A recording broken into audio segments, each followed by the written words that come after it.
K Umar മൗലവിയുടെ റഹിമഹുല്ല തർജുമാനുൽ ഖുർആൻ audio number 645. സൂറത്തുൽ കഹ്ഫ് പേജ് നമ്പർ 1019 സൂറത്തുൽ കഹ്ഫ് 18. കഹ്ഫ് ഗുഹ. മക്കയിൽ അവതരിച്ചത്. വചനങ്ങൾ 110. കഹ്ഫ് എന്നാൽ ഗുഹ. സത്യവിശ്വാസം സ്വീകരിച്ച ഏതാനും യുവാക്കൾ ഒരു ഗുഹയിൽ കടക്കുകയും അള്ളാഹു അവരെ 300 വർഷം ഉറക്കുകയും ചെയ്ത സംഭവം ഈ സൂറത്തിലുണ്ട്. ആയത്തുകൾ ശ്രദ്ധിക്കാം. ആയത്തുകൾ 1 മുതൽ 16 വരെ. ബിസ്മില്ലാഹിർ റഹ്മാനിർ റഹീം. അൽഹംദുലില്ലാഹില്ലദീ അൻസല അലാ അബ്ദിഹിൽ കിതാബ വലം യജ്അൽ ലഹു ഇവജൻ قيما لينذر بأسا شديدا من لدنه ويبشر المؤمنين الذين يعملون الصالحات أن لهم أجرا حسنا ماكثين فيه أبدا وينذر الذين قالوا اتخذ الله ولدا ما لهم به من علم ولا لآبائهم كبرت كلمة تخرج من أفواههم إن يقولون إلا كذبا فلعلك باخع نفسك على آثارهم إن لم يؤمنوا بهذا الحديث أسفا إنا جعلنا ما على الأرض زينة لها لنبلوهم أيهم أحسن عملا وإنا لجاعلون ما عليها صعيدا جرزا أم حسبت أن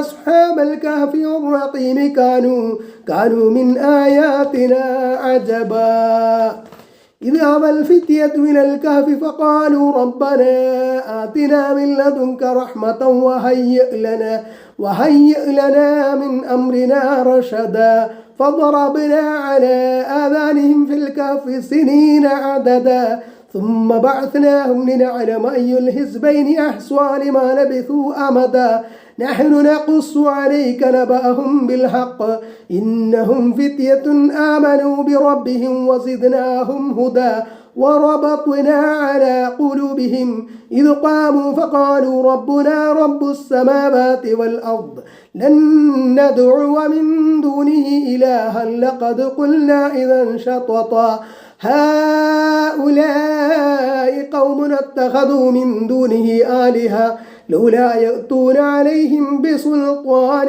بين فمن أظلم ممن افترى على الله كذبا وإذ اعتزلتموهم وما يعبدون إلا الله فأووا إلى الكهف ينشر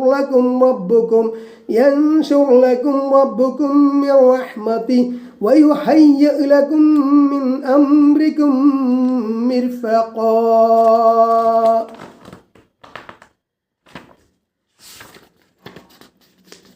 ബിസ്മില്ലാഹിർ റഹ്മാനിർ റഹീം.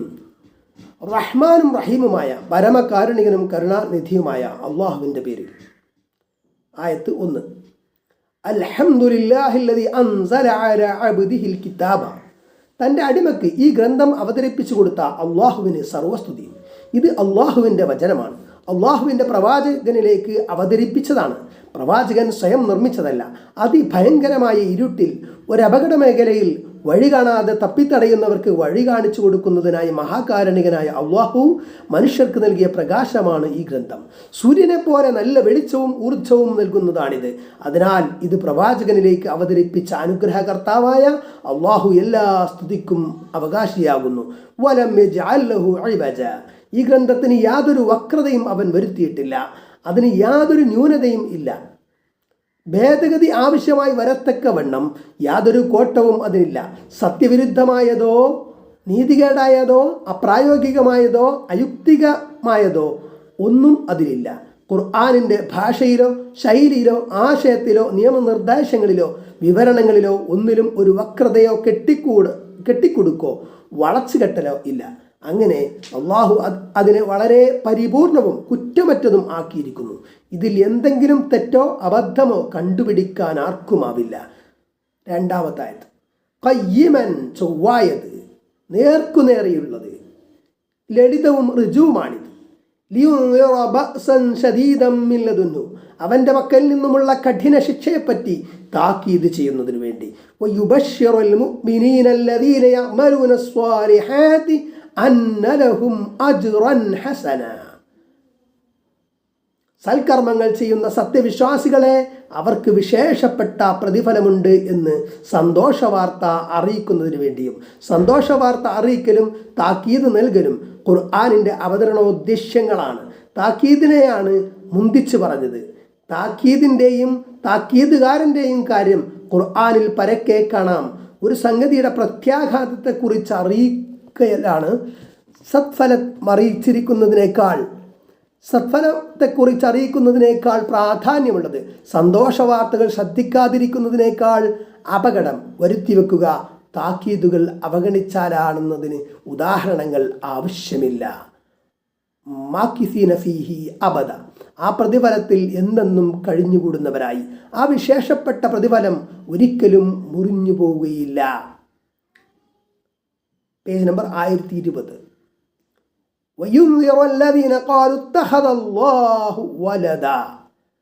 അള്ളാഹു സന്താനത്തെ സ്വീകരിച്ചു എന്ന് പറഞ്ഞവരെ താക്കീത് ചെയ്യുന്നതിന് വേണ്ടിയും ആണ് ഖുർആൻ അവതരിച്ചത്. ഈസാ നബിയെ മറിയം ബീവി പ്രസവിച്ചു. അവർ അവിവാഹിതയാണ്. ഒരു പുരുഷൻ അവരെ തൊട്ടിട്ടില്ല. ഈസാ നബി അലൈഹിസ്സലാം അള്ളാഹുവിൻ്റെ മകനാണെന്ന് അവർ ജൽപ്പിച്ചു. വളരെ അശ്ലീലകരവും ഹീനവുമായ ആക്ഷേപമാണിത്. അവർ ആരെയെങ്കിലും സംബന്ധിച്ച് ഇതുപോലെ പറഞ്ഞാൽ അവർക്ക് സഹിക്കാൻ കഴിയുകയില്ലല്ലോ. ആകാശങ്ങളും ഭൂമിയും പർവ്വതങ്ങളും ഒക്കെ തകർത്ത് കളയാൻ തക്കവണ്ണം അത്യപകടകരമാണ് ഈ വാക്ക്. മറിയം 88:91. അള്ളാഹുവിൻ്റെ പെൺമക്കളാണ് മലക്കുകൾ എന്ന് മുശ്രിക്കുകളും ഉസൈർ അള്ളാഹുവിൻ്റെ മകനാണ് എന്ന് ജൂതന്മാരും ജൽപ്പിക്കുന്നുണ്ട്. നമ്മുടെ സ്വന്തത്തേക്കാൾ നാം സ്നേഹിക്കുകയും ബഹുമാനിക്കുകയും ചെയ്യുന്ന എല്ലാ മഹത്വങ്ങളുടെയും ഉടയവനായ അള്ളാഹുവിനെ സംബന്ധിച്ച് ഈ അശ്ലീലം പറയുന്നത് നിർത്തിക്കളയണമെന്ന് അവരോട് താക്കീത് ചെയ്യണമെന്നാണല്ലോ ഇവിടെ പറഞ്ഞത്. ഈ ചുമതല നിറവേറ്റാൻ ഇന്നാരുണ്ട്? ഈ വാക്ക് പോലെ കളവായ ഒന്ന് വേറെ ഉണ്ടോ? ഖുർആൻ അവതരിച്ചതിൻ്റെ ഉദ്ദേശ്യങ്ങളിലൊന്നാണിത് എന്നത് പ്രത്യേകം ശ്രദ്ധിക്കേണ്ടതാണ്. ഉമർ മൗലവിയുടെ റഹിമഹുല്ലാ തർജുമാനുൽ ഖുർആൻ ഓഡിയോ നമ്പർ 646, പേജ് നമ്പർ 1020, സൂറത്തുൽ കഹ്ഫ് ആയത്ത് 5. മാലഹും ബിഹി മിൻ ഇൽമിൻ, അവർക്ക് അത് സംബന്ധിച്ച് യാതൊരു വിവരവുമില്ല. വലാലി ആബാഇഹിം, അവരുടെ പിതാക്കൾക്കും വിവരമില്ല. കബുറത്ത് കലിമതൻ തഖ്റുജു മിൻ അഫ്വാഹിഹിം, അവരുടെ വായകളിൽ നിന്ന് പുറത്തു വരുന്ന ആ വാക്ക് അതിഗുരുതരമായിരിക്കുന്നു. നാവുകൊണ്ട് അങ്ങനെ പറയുക എന്നല്ലാതെ അതിൽ അശേഷവും സത്യമില്ല. അവരുടെ ഈ വാദത്തിന് അടിസ്ഥാനമായി വല്ല രേഖയോ പ്രമാണമോ ന്യായമോ യുക്തിയോ ഒന്നും തന്നെയില്ല. യഖൂലൂന ഇല്ലാ കദിബ, അവർ തനിക്കളവല്ലാതെ പറയുന്നില്ല. യേശു ദൈവപുത്രനാണെന്ന വാദവും ത്രികത്വ സിദ്ധാന്തവും പ്രാരംഭകാലത്തുണ്ടായിരുന്നില്ല. റോമൻ നഗരമായ ടാർസസിലെ പൗരനായ സാവൂളാണ് പൗലോസായി മാറി പുതിയ വാദം ആദ്യമായി അവതരിപ്പിക്കുന്നത്. ക്രിസ്ത്യാനികളെ മർദ്ദിക്കുകയും പീഡിപ്പിക്കുകയും ചെയ്തിരുന്ന പൗലോസ് തനിക്ക് ക്രിസ്തുവിൻ്റെ വെളിപാടുണ്ടായെന്ന് അവകാശപ്പെട്ട് ക്രിസ്തു ശിഷ്യന്മാരുടെ നേതൃത്വം ഏറ്റെടുത്തു. ഏകദൈവ വിശ്വാസികളും യേശുവിനെ ആരാധിക്കുന്ന പൗലോസിൻ്റെ അനുയായികളും തമ്മിൽ സംഘട്ടനങ്ങളുണ്ടായി. തർക്കം തീർക്കാൻ റോമൻ ചക്രവർത്തി കോൺസ്റ്റന്റൈൻ ഒന്നാമൻ ഏഷ്യ മൈനറിലെ നിഖിയായിൽ ബിഷപ്പുമാരെ വിളിച്ചുകൂട്ടി. ഒരു സമ്മേളനം സംഘടിപ്പിച്ചത് ക്രിസ്താബ്ദം 325-ലാണ്. 318 ബിഷപ്പുമാർ പങ്കെടുത്ത ആ സമ്മേളനത്തിനൊടുവിലാണ് പിതാവും പുത്രനും ഒന്നു തന്നെ എന്ന പ്രഖ്യാപനം ചക്രവർത്തി നടത്തുന്നത്. Page number 1021.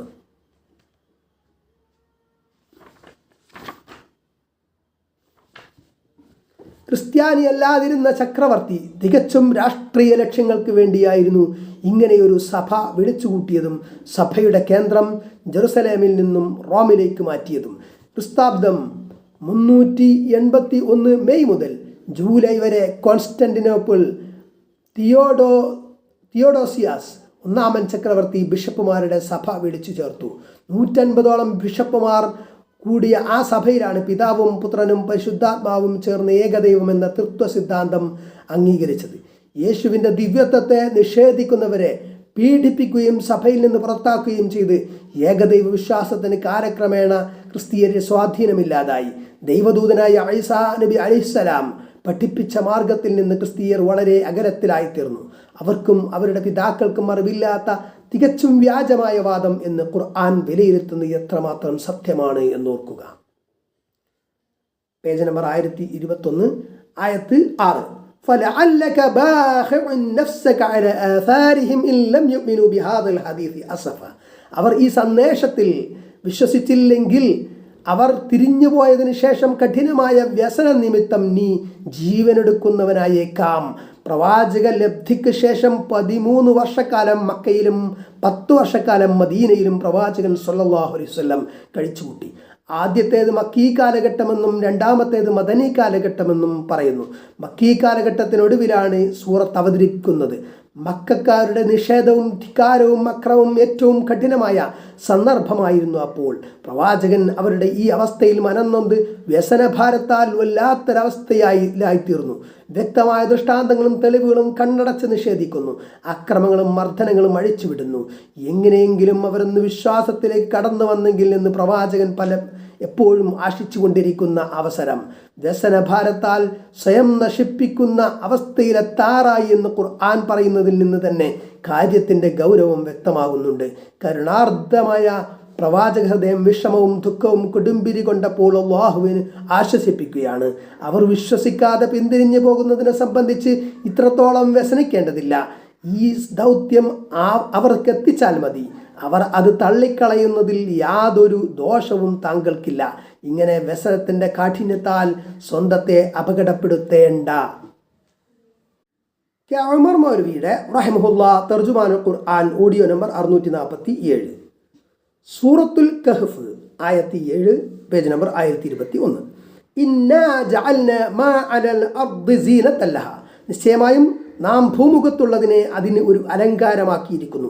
ലിനബ്ലുവഹും അയ്യുഹും അഹ്സനു അമല. അവരിൽ ഏറ്റവും നന്നായി പ്രവർത്തിക്കുന്നവൻ ആരാണെന്ന് അവരെ പരീക്ഷിക്കുവാനായി. അള്ളാഹു നൽകിയ ജീവിത അലങ്കാരങ്ങളോടും സൗകര്യങ്ങളോടും ഏറ്റവും നല്ല നിലയിൽ പ്രതികരിക്കുന്നവർ ആരാണെന്ന് പരീക്ഷിക്കുകയാണ് ഇവിടെ. ആയത്ത് 8. വഇന്നാ ലജാഇലൂന മാ അലൈഹാ സുഗൈദൻ ജുറുസ. നിശ്ചയമായും നാം ഭൂമിയുടെ മേലെയുള്ളതിനെ സസ്യമില്ലാത്തവരും പാഴ്ഭൂമിയാക്കി കളയുന്നതുമാകുന്നു. മനുഷ്യരെ പരീക്ഷിക്കുവാൻ തക്കവണ്ണം ഭൂമി സൗകര്യപ്പെടുത്തുകയും അഴകാക്കുകയും ചെയ്തതിന് ശേഷം എല്ലാം നശിപ്പിച്ച് കേവലം തരിശാക്കി തീർക്കും. ലോകാവസാനം അപ്രകാരമാക്കുമെന്ന് ത്വഹ 105-107 പറഞ്ഞിട്ടുണ്ട്. Page number 1022. ഗുഹാവാസികളുടെ കഥ പറയുകയാണിനി. അക്കാലങ്ങളിൽ അത്ഭുത സംഭവമായിരുന്നത് കൊണ്ട് വളരെ പ്രചാരത്തിലുണ്ടായിരുന്ന കഥയിൽ സത്യവും അസത്യവും കൂടിക്കലർന്നിരുന്നു. ഖുർആൻ അതിൻ്റെ സത്യാവസ്ഥ വിവരിച്ചതോടെ കെട്ടുകഥകൾ ഇല്ലാതായി. തഫ്സീറുകളിൽ വന്നതിൻ്റെ ചുരുക്കം ഇതാണ്. ക്രിസ്ത്യാനികളിൽ വിഗ്രഹാരാധന ഉടലെടുത്ത ഒരു കാലത്ത് ദഖിയാനൂസ് എന്ന രാജാവ് അതിൻ്റെ വലിയ വക്താവും പ്രചാരകനുമായി. ഇത് ട്രോജൻ രാജാവാണെന്ന് 1963 നടന്ന ഗവേഷണത്തിന് ശേഷം അഭിപ്രായമുണ്ടായിട്ടുണ്ട്. ജനങ്ങളെ വിഗ്രഹാരാധനക്കായി അയാൾ നിർബന്ധിച്ചു. അയാൾ വിഗ്രഹാരാധനയുടെ പ്രചാരണാർത്ഥം നടത്തിയ ഒരു യാത്രയുടെ ആരംഭത്തിൽ നിർബന്ധത്തിന് വഴങ്ങാതെ ഏകദൈവാരാധനയിൽ അടിയുറച്ചു നിന്ന ഏതാനും യുവാക്കളോട് താൻ മടങ്ങി വരും മുമ്പ് ഇനിയും എതിര് നിന്നാൽ കൊല്ലുമെന്ന് ഭീഷണിപ്പെടുത്തി. രാജാവ് യാത്ര പുറപ്പെട്ട തക്കം നോക്കി എതിര് നിന്നാൽ കൊല്ലുമെന്ന് യുവാക്കൾ തർസൂസ, അതായത് ഇന്നത്തെ തുർക്കിയുടെ പടിഞ്ഞാറ് ഭാഗത്താണ് ഈ പ്രദേശമെന്ന് അഭിപ്രായമുണ്ട്, അത് ബ്രാക്കറ്റാണ്, എന്ന തങ്ങളുടെ നാട്ടിൽ നിന്ന് അടുത്തുള്ള നിക്കായൂസ് മലയിലെ ഗുഹയിൽ അഭയം തേടി. അവരുടെ സംഘത്തിൽ ഒരു ആട്ടിടയനും അയാളുടെ നായയും ചേർന്നു. അവർക്ക് ഭക്ഷണം കൊണ്ടുവരാൻ പോയ തംലീഖ എന്ന യുവാവ് മടങ്ങി വന്ന് രാജാവ് തങ്ങളെപ്പറ്റി അന്വേഷിക്കുന്നുണ്ടെന്ന വിവരമറിയിച്ചു. അവർ പരിഭ്രാന്തരായി. അപ്പോൾ അള്ളാഹു അവരെ ഉറക്കി. രാജാവ് അവരുടെ പിതാക്കളെ ഭീഷണിപ്പെടുത്തി. ഒടുവിൽ രാജാവ് ഗുഹാമുഖത്ത് വന്നു. ഉറങ്ങിക്കിടന്ന യുവാക്കളെ അകത്താക്കി ഗുഹാമുഖം ഭിത്തികെട്ടി അടച്ചു. രാജാവിൻ്റെ പരിചാരകരിൽ സത്യവിശ്വാസം മറച്ചു വച്ചിരുന്ന 2 പേർ ആ യുവാക്കളുടെ പേരുകളും ചരിത്രവും 2 കൽപ്പലകളിൽ എഴുതി ഒരു ചെമ്പുപെട്ടിയിലാക്കി സൂക്ഷിച്ചു. കാലമേറെ കഴിഞ്ഞു. പിൽക്കാലത്ത് ബൈദറൂസ് എന്നു പേരുള്ള ഒരു രാജാവ് ഭരണമേറ്റു. അദ്ദേഹം സത്യവിശ്വാസിയായിരുന്നു. പരലോക ജീവിതത്തെക്കുറിച്ച് ജനങ്ങൾക്ക് ബോധമുണ്ടാക്കാൻ ഒരു ദൃഷ്ടാന്തം കാണിച്ചു തരാൻ അദ്ദേഹം അള്ളാഹുവിനോട് പ്രാർത്ഥിച്ചു. അതിനിടെ ഒരാട്ടിടയൻ ഗുഹാമുഖം പൊളിച്ചു. അപ്പോൾ ആ യുവാക്കൾ സുദീർഘ നിദ്രയിൽ നിന്ന് ഉണർന്നു. അവർ എഴുന്നേറ്റിരുന്ന് പ്രാർത്ഥിച്ചു. ഏറെ നേരം ഉറങ്ങിയെന്നവർക്ക് അറിയില്ലായിരുന്നു. എത്ര നേരം ഉറങ്ങിയെന്നവർക്ക് അറിയില്ലായിരുന്നു. ഭക്ഷണത്തിനായി തംലീഖായെ പറഞ്ഞയച്ചു. ഭയന്നും സൂക്ഷിച്ചും അങ്ങാടിയിലെത്തിയ അയാൾ ഈസാ നബിയുടെ പേര് കേട്ട് അത്ഭുതപ്പെട്ടു. നാടും സ്ഥലവും മാറിപ്പോയോ? തംലീഖ ആഹാരം വാങ്ങാൻ കടയിൽ നാണയം കൊടുത്തു. പണ്ടത്തെ ദഖിയാനൂസിൻ്റെ കാലത്തെ നാണയം കണ്ട് കച്ചവടക്കാരൻ അമ്പരന്നു. ഒടുവിൽ തംലീഖായ ന്യായാധിപൻ്റെ അടുക്കലെത്തിച്ചു. വിവരങ്ങൾ അറിയിച്ച് അത്ഭുതമായി. ചെമ്പുപെട്ടിയിലെ ഫലകങ്ങൾ അവർ കണ്ടു. വിവരം രാജാവിനെ അറിയിച്ചു. രാജാവ് പരിവാരസമേതം ഗുഹയിലെത്തി. സന്തോഷം നിമിത്തം അദ്ദേഹം സ്തുതിൽ വീണു. യുവാക്കളെ രാജാവ് ആലിംഗനം ചെയ്തു. പിന്നീട് യുവാക്കൾ മരണപ്പെടുകയും അവർ ഖബറടക്കപ്പെടുകയും ചെയ്തു. ഇതാണ് വ്യാഖ്യാതാക്കൾ വിവരിച്ച സംഭവത്തിൻ്റെ ചുരുക്കം. ആയത്ത് 9. അം ഹസിബ്ത അന്ന അസ്ഹാബൽ കഹ്ഫി വറഖീം കാനൂ മിൻ ആയാതിന അജബ. നിശ്ചയമായും ഗുഹയുടെയും കൽപ്പലകയുടെയും ആളുകൾ നമ്മുടെ ദൃഷ്ടാന്തങ്ങളുടെ കൂട്ടത്തിൽ ഒരു അത്ഭുതമായിരുന്നുവെന്ന് നീ വിചാരിക്കുകയാണോ? ഖുർആൻ അവതരിക്കുന്ന കാലത്ത് ഗുഹാവാസികളുടെ സംഭവം ഒരു അത്ഭുതമായി പറഞ്ഞിരുന്നു. അള്ളാഹുവിൻ്റെ പല ദൃഷ്ടാന്തങ്ങളിൽപ്പെട്ട ഒന്നാണെന്നല്ലാതെ അതൊരു മഹാത്ഭുതമായി കണക്കാക്കാനൊന്നുമില്ല. റഖീം എന്നത് ഗുഹാനിവാസികളുടെ പേരെഴുതിയ ഫലകമാണെന്നും ഗുഹ സ്ഥിതി ചെയ്തിരുന്ന നാട്ടിൻ്റെ പേരാണെന്നും അഭിപ്രായങ്ങളുണ്ട്. ജോർദാൻ തലസ്ഥാനമായ അമ്മാൻ നഗരത്തിൻ്റെ ഒരു ഭാഗത്ത് സ്ഥിതി ചെയ്യുന്ന താഴ്വരയാണ് റഖീം. 1963 റഫീഖ് വഫ അദ്ദിജാനി എന്ന ജോർദാൻകാരനായ ഗവേഷകന്റെ നേതൃത്വത്തിൽ റഖീം താഴ്വരയിൽ നടത്തിയ ഉത്ഖനന ഗവേഷണത്തിൽ ഖുർആൻ പരാമർശിച്ച ഗുഹ കണ്ടെത്തി. അതിനുള്ളിൽ പ്രസ്തുത യുവാക്കളുടെ തലയോടുകളും അസ്ഥികളും ഇപ്പോൾ സന്ദർശകർക്ക് കാണാവുന്നതാണ്. നായയുടെ അസ്ഥികളും ഉണ്ട്. Page number 1023. إذ أوى الفتية إلى الكهف فقالوا ربنا آتنا من لدنك رحمة وهيئ لنا من أمرنا رشدا.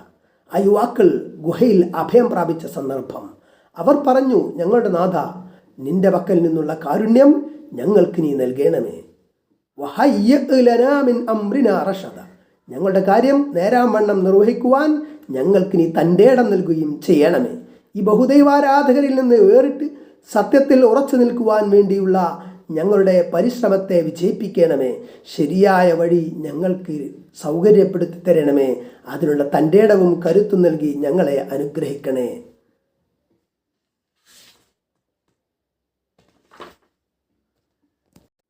ഉമർ മൗലവിയുടെ റഹിമഹുല്ലാ തർജുമാനുൽ ഖുർആൻ ഓഡിയോ നമ്പർ 648.